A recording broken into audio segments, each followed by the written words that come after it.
enbref.tn.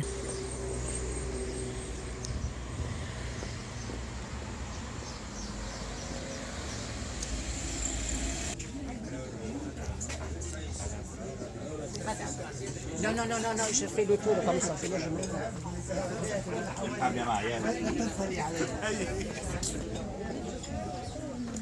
La troisième édition des Journées méditerranéennes des arts visuels. J'ai eu la chance de participer à la deuxième édition et c'est cette expérience qui m'a vraiment encouragée à suivre le parcours d'une idée, d'un concept, d'un projet. Un projet, bien entendu, ça concerne et ça implique directement les artistes plasticiens, qu'ils soient de la région, de la Tunisie ou de l'extérieur. Mais ça concerne aussi les citoyens, les habitants de la cité de Hammamet, puisque pratiquement tous les ateliers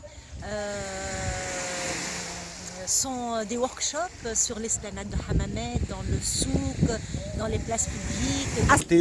Ça est que les artistes invités présents vont pouvoir intervenir sur des endroits, plutôt dans des espaces urbains. Que les disciplines que nous avons pratiquées, la deuxième session et puis la première session, à savoir la sculpture, la peinture, les installations, etc.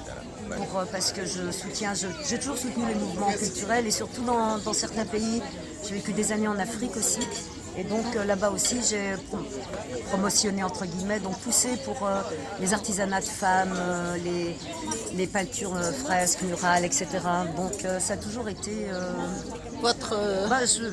c'était une occupation à côté de mon travail, mais j'y passais quand même pas mal de temps. Beaucoup cet événement. J'aime beaucoup la Tunisie. Pourquoi? Je pense qu'il est plein d'initiatives culturelles. J'ai vu beaucoup d'événements culturels en Tunisie.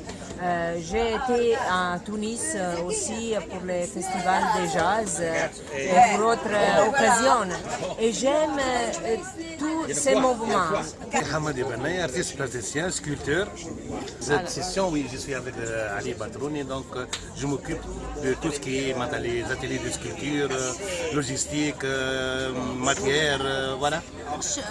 Cette année, je suis un petit peu dans l'organisation. Ma tâche cette année, je vais faire, comme je suis anglophone, il y a beaucoup des étrangers qui vont venir. Et puis, comme j'ai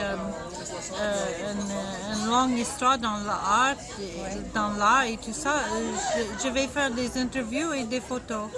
La première fois quand je suis venue en Tunisie, c'était les odeurs de eucalyptus, des oranges. Et ça, c'est de ma jeunesse en Amérique, en Californie, à Santa Monica. C'est tous ces souvenirs, le parfum. Le souvenir, c'est le parfum de l'âme.